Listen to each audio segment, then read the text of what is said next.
I was like, let's go quiz car. Your prayer nearly worked. I couldn't buy my car key. You couldn't buy your car morning. Today of all days. I bound the key in the morning. I said, Lord, let the counsel of Ahithophel be turned to foolishness. Hey, today Charlie. Of all days, CBS. Charlie, you know, when the thing was going on, I'm quite surprised, Coco, you are not in an Arsenal shirt. I'm absolutely surprised. You see, on days like this, there's no need. There's no need. It doesn't even have there's to. There's no need. What you know, it's bad when people are tweeting you saying, "Charlie, CBS go be in the morning." Charlie, Nathan, Bernard, Godfred, the hunt for Red October. Everybody. The hunt for Red October. Happened because the Reds and the Red Devils both had a bloody day yesterday. Yeah. And apparently October has been a difficult month. Not only yesterday, but historically. Hey! Anyway, welcome to the Newspaper Review. Okay. My name is Bernard. I'm here with Nathan, Kwao, and Kukui Salome Hansen. Yeah. Kukui is in high spirits this morning. And we don't blame her at all. We are just licking our wounds quietly. We'll take it like that. You know, it's just move on, you know. And we have 12 days to think about it. International break is long, so think and ponder. It has come at the right time. Some of us who are adding more examples. Yeah, to your case. To the piece we'll write eventually. Only must go. Charlie, let's start with the headline. Let's start with the Daily Graphic. 2020 retirees worse off. They earn less under pension reforms. 2020 elections, aspirants start filing today. Casa de Europa to roll out entrepreneurship program, and police pick Osudoku sub-chief with links to secessionists. Ghanaian Times says, easing of COVID-19 restrictions, SHSs, JHSs reopen today. Yay. Second-year students back to school after 7 months. Government won't suspend COVID-19 testing at airports, Kojo Ponkruma speaking. EC exhibits one-day voters register on Wednesday, and 2 arrested in connection with murder of man in hotel room. The Daily Statesman, Ghana's economy in recovery as COVID-19 numbers drop, says the Bank of Ghana. And Minister, Ghana loses 10% GDP through road accidents. Also, we are behind you. Ochihini endorses Akufo-Addo's 4 more to do more. The New Crusading Guide says, Bank of Ghana gives hope, says economy will recover earlier than expected. 10% of Ghana's GDP lost through road accidents. That's according to the Transport Minister. Audit Service Board responds to Domelevo. Eastern Region gets share of solid waste plant, and Magdan Entrepreneurship Challenge takes off. The Daily Guide, we rioted over EC missing names, Volta rebels say. Eastern Region goes gay for Nana. COA launches improved product. Policemen used surface rifle for robbery and murder, and economy getting back on track, says the Bank of Ghana. The Chronicle says, assess me based on my record, says President Akufo-Addo. Pokrom residents jubilate over new homes. Economy recovering from COVID-19 shock, BOG. Antigen test at KRA lowest COVID-19 importation. That's the info minister speaking. And Mahama produces good producer price for cashew farmers. That's all on the front page of the Chronicle. The Herald, Bator chiefs claim incompetent DCE and BNI officer for Western Togoland attack. Mahama mocks Akufo-Addo's chauffeur-driven chair, says, I won't bring my own chair into your studio if I win. Ochihini endorses Cousin's 2020 presidential campaign, and why Ejapa Royalties deal is a fraud against So is that also a promise now? Charlie. I won't carry my own chair into your studio. Yeah, man. Oh, boy. The Ghanaian Observer says, if your child is a beneficiary of free SHS, vote well on December 7th. Ochihene charges Ghanaians. Wow. COVID-19 pandemic, economy on way to recovery, Deputy Governor. And if you want ideas to develop Ghana, go with MPP, the Vice President there. Parliament to commence sitting tomorrow, and EC to conduct a day's exhibition of provisional voters register. The Informer, Mahama challenges Akufo-Addo. Show us evidence of 140 billion Ghana cedis. Ochiman hails Akufo-Addo and declares your policies benefit Ghanaians. Continuous eating up of lands by sea. Rawlings protests and charges executive and parliament to arrest situation. Also, Voltarians condemn secessionists. The Finder says, Ochiman says, Nana Twaso, you need 4 more to do more. That's Ochihini. JHS2, SHS2 resumed today. PPEs distributed to all schools. That's according to the GES. EC to open exhibition for one-day voters, for one-day registrants, on October 7. And Kojo Ponkruma says, Health Frontier is saving lives against COVID-19. Plus, Baumia says, I share in your loss as he consoles Northeast flood victims. The new publisher, Menshia Government Hospital gets support. Kenejipong's COVID doctor frustrated as he meets empty court. Afenyo Markin puts fear in NDC as he pulls over 30,000 to health walk. And sack Kandapa over separatist chaos, says Adam Bona. Wow. The Economic Times says government misses deficit target. Bogoso Prestia gold mine sold to FGR in a bizarre transaction arrangement, and Ghana card now operational for business transactions and others. Business and Financial Times. Child online protection is a big problem. Cocoa farmers laud government for 28.2% price increase. Economy picking up pieces together. Bank of Ghana projects growth at 2.5%. Consumer and business confidence rise. And Eastern region gets share of solid waste plant. Okay. Let's take you online, citynewsroom.com. Don't tolerate treasonous succession agenda, occupy Ghana to government. Also, Muhammad demands immediate publication of audit report on cocoa roads. And the other story, second year JHS, SHS students return to school today. And let's retire Muhammad in election 2020, says Osei Chairman Salbonsu. Oh, Charlie. Other stories. Ghana Health Service refutes claims Upper West Regional Hospital is not functional. And Bono East NDC Deputy Youth Organizer, one other in road crash. If you go to Citi Business News, value of Momo transactions double in a year. Wow, this is a BOG report. Also, fuel price to reduce marginally towards end of 2020, according to COPEC. And producers of cosmetics undergo training to boost competitiveness on global markets. My Joy Online leads with Ghana's embassy in Belgium ordered by ING Bank to withdraw all its funds and close accounts. Also, the group carried out a sophisticated attack. Norton MP gives detailed account of how secessionists ambushed the police, and 2 arrested in connection with murder of Hot FM's finance officer. This is really bizarre. If you go to Star News, power is transient. Your endorsement worrying. Jump to chiefs. Also, our end double track system within 1 year, Mahama, and ensure free and fair poll rollings to EC. Meanwhile, COVID-19, Ghana's death toll now 303. GNA is talking about Upon Chroma, and the GNA says develop specialized content to sell Ghana. But the other story is globally making the rounds. Trump health monitored after a weekend of confusion. This is BBC. CNN has more files on this. It says Trump has COVID, but he's not taking the pandemic seriously. And there's a whole list of photos of those who've tested positive in Trump's office. They are over 10. Serious matter. And so they actually leave the testing status of family members and officials around the donut. That's the big global story. So let's start with the Ghana stories. All right, let's go to the Daily Graphic and talk a bit of elections. Aspirants start filing today. All right. The Electoral Commission will, from today, begin receiving the nomination forms of presidential and parliamentary aspirants for the December 7, 2020 elections. Aspirants have up to Friday to file their nominations with the EC. The EC will receive the forms at its offices between 9 a.m. and 12 p.m. and 2 p.m. to 5 p.m. each day. In view of the COVID-19 pandemic, the Commission has limited the number of people to submit the forms at the head office and the district offices to 5. As of last Friday, 14 political parties and 3 individuals had downloaded the nomination forms to file for and contest the presidential elections. The parties are the New Patriotic Party, NPP, National Democratic Congress, NDC, Convention People's Party, CPP, Progressive People's Party, PPP, National Democratic Party, NDP, Ghana Freedom Party, GFP, All People's Congress, APC, Great Consolidated Popular Party, GCPP, Power Unity Party, PUP, People's National Convention, PNC, Liberal Party of Ghana, LPG, People's Action Party, PAP, Yes People's Party, United Progressive Party, UPP, and United Front Party, UFP.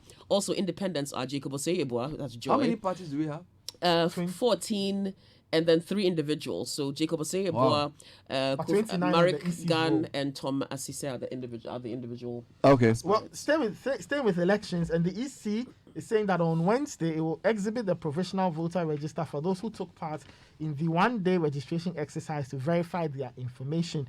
That's according to a statement issued by the EC in Accra over the weekend, and it said the one-day exercise would be held at the Commission's district offices nationwide, where the registration exercise took place. If you stay with the Ghanaian Times on page 12, it says easing of COVID-19 restrictions. SHS's, JHS's reopen today.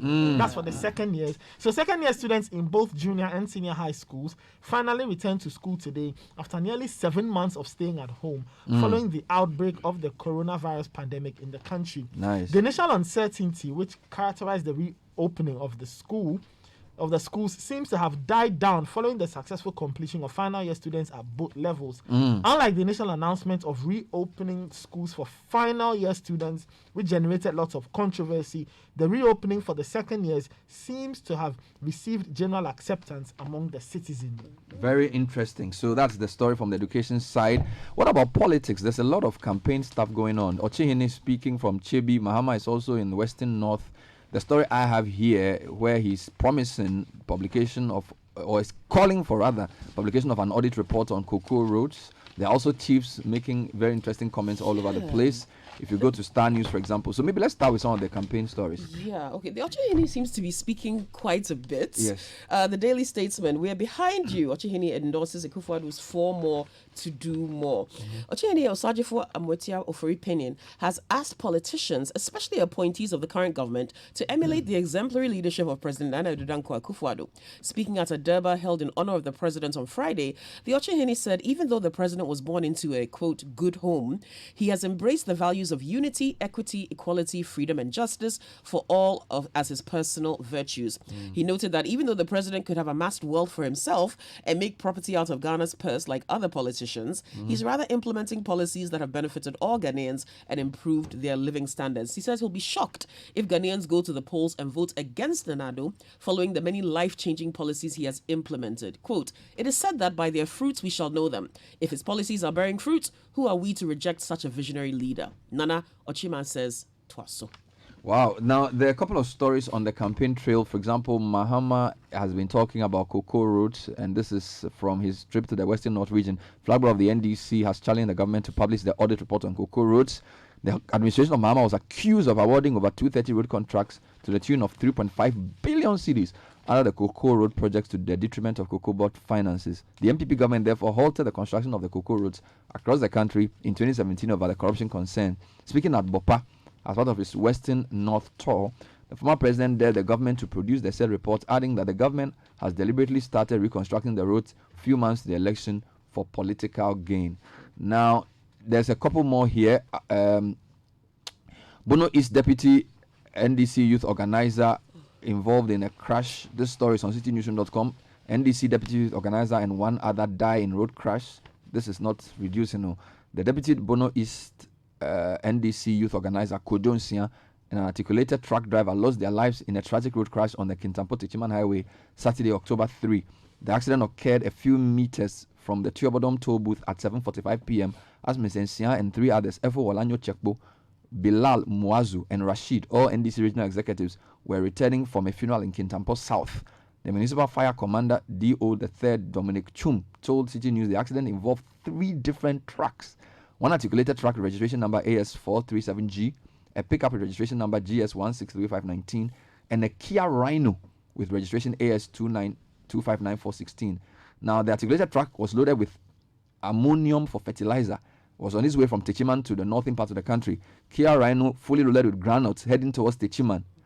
And the pickup truck was, Mr. Nsia was driving with 3 other NDC executives, was following the Kia Rhino. Investigations revealed that the articulated truck had a brake failure, moved from its lane into the opposite lane, and the Kia Rhino, in an attempt to avoid collision, veered off its lane onto the pavement.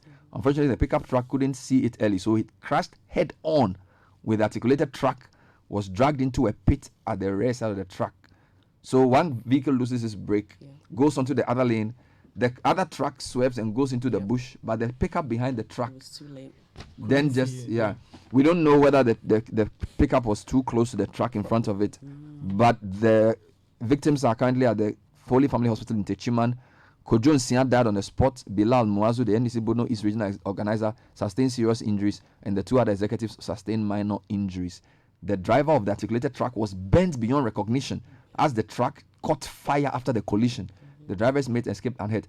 This is terrible. It is Terrible. so And this is 7:45 p.m. It's not even that late. So let's come to other stories. Let's just stay with road accidents. On page 9 of the Finder, the Minister for Transport, Honorable Kweku Ofori-Esiama, has called on all Ghanaians, especially stakeholders in the transport sector, to come together and work to reduce road accidents in the country to the barest minimum as the country goes to the polls in December. He has in effect directed the DVLA and the National Road Safety Authority to activate a provision in the Road Traffic Regulation 2012 LI 2180 that places a responsibility on commercial drivers to have a mandatory 30-minute rest period after every 4 hours of driving. All right. There's a lot going on with regard to the Volta region as well. Daily Guide front page. We rioted over EC missing names, say Volta rebels. Some of the rebels arrested in connection with the agenda to push for a so-called Western Togoland in the Volta region are making astonishing claims that they got involved in the melee because of the Electoral Commission and the fact that there is ongoing discrimination against the Ever ethnic group. The purported reason for their action appears similar to that of the opposition National Democratic Congress, whose flag bearer, former President John Dramani Mahama, and running mate, former Education Minister Professor Jane Nana Opoku-Agyeman, both of whom suspended their campaigns recently when they claimed without any proof that the EC was deliberately removing names of NDC members from the voters' register ahead of the December general election.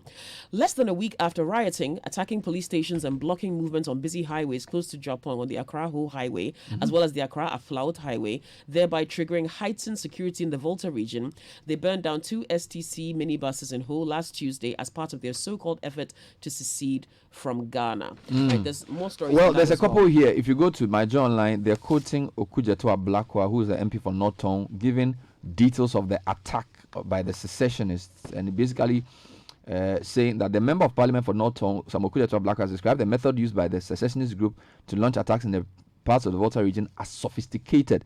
This, according to him, is because their handling of weapons and ability to engage the Ghana Police Service in a gun battle was mind-blowing. Giving details on the attack by the group alleged to members of the Western Togoland Restoration Front, Mr. Ablakwa said his constituency has borne the brunt of the various attacks carried out. Now, on the big issue this weekend, security analyst calls for Kandapa's dismissal. This is Adams Bona. A security analyst, Adam Bona, says the National Security Minister, Albert Kandapa, should be fired for not being able to handle the separatist tensions in the Volta region. When you go to a National Security Minister, for me, I think he should have been fired because he is superintending over this chaos, Mr. Bona said on the big issue. If you go to page 3 of the New Crusading Guide, they talk about the economy, and Dr. Maxwell Opoku-Afari, he's the first deputy governor of the BOG, has given an indication that contrary to fears that the country's economy would take some time before getting back on track, data available to the central bank suggests that the economy is on its way back to recovery. According to him, even though the country experienced a contraction in economic activities in the second quarter of the year, the composite index of economic activity shows significant recovery in the third quarter. There are a couple of meta things that I don't get. So, in fact, Osu, Chinese national, found dead in casino after losing money gambling. Another one, 2 arrested over murder of chief at hotel in Kaneshi. Then there's a third one, 2 as the same story. So let me give you the Osu one first. It says police in Osu are investigating the death of a Chinese national who was found dead on Friday night in a room at the Casino Galaxy Hotel along the Osuofo Street. A source close to the casino said the man had actually lost all his money to the games he was playing at the casino. Following this, he allegedly borrowed money from the management of the casino to try his luck again, but he was unsuccessful. He was later found dead in one of the rooms at the casino. The police confirmed the death to the media on Saturday, saying the investigations had started but declined to give any information regarding the circumstances leading to the death. Then, still on Citi Newsroom, 2 arrested over murder of chief at hotel in Kaneshi.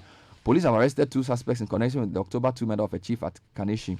The chief, Nana Ndoli Penin III, the Bermuhini of Enchi Kramakrum, was found dead in a pool of blood in a hotel room at Kaneshi in Accra.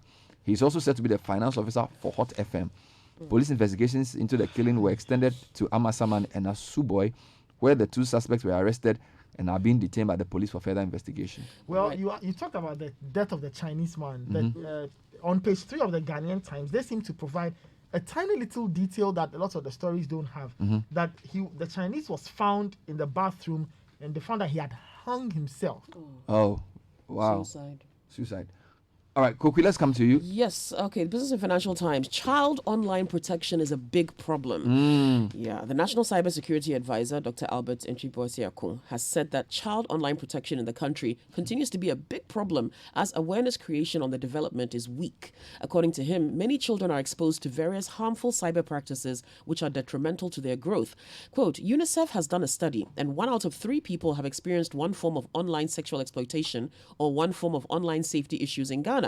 It is not only about sexual content, but bullying, contact with predators on the internet, and sometimes the images that the children see, he told the Business and Financial Times at the launch of National Cybersecurity Awareness Month. As a result, he noted that child online protection will be given center stage at this year's NCSAM 2020, as the advent of COVID-19 has pushed many children to depend on electronic devices for learning, and in the process, opening themselves up to many cyber threats. Now, the good news from the digital side of things, value of mobile money transactions doubled in a year. BOJ reports, or doubles in a year. The value of mobile money transactions has more than doubled in the last 12 months, according to the Bank of Ghana. The total value shot up by over 110% from August 2019 to August this year. This is contained in the Central Bank Summary of Macroeconomic and Financial Data. Now, the surge was seen in May as it shot up from 32 billion cedis in April to 41 billion cedis in May, representing a 26% increase. Now, this is really good news, and it sort of shows the increased demand and patronage of mobile money services. Yeah. Now, people are sending me all kinds of messages this morning on my phone. Oh, about what, football, perhaps? I'm telling you. Oh, Charlie, some of the things are very cruel, pal. It's like Kwame. Kwame says, Peter Drury quotes, money tested positive, but it's Liverpool who are now fighting the pandemic. And then Andrew Caffey sends me, Andrew, you are going to punish you. He said, Psalm 7 verse 2, New International Version, they will tear me apart like a lion and rip me to pieces, but with no one to rescue me. Ow. Psalm 7 verse 2. oh. Is that even true? I don't even know. Do you guys... And then somebody also posted and said he's waiting for me to say, this is the Citi Breakfast Show, and it's 2 minutes to 7. This is the Citi Breakfast Show, the city's biggest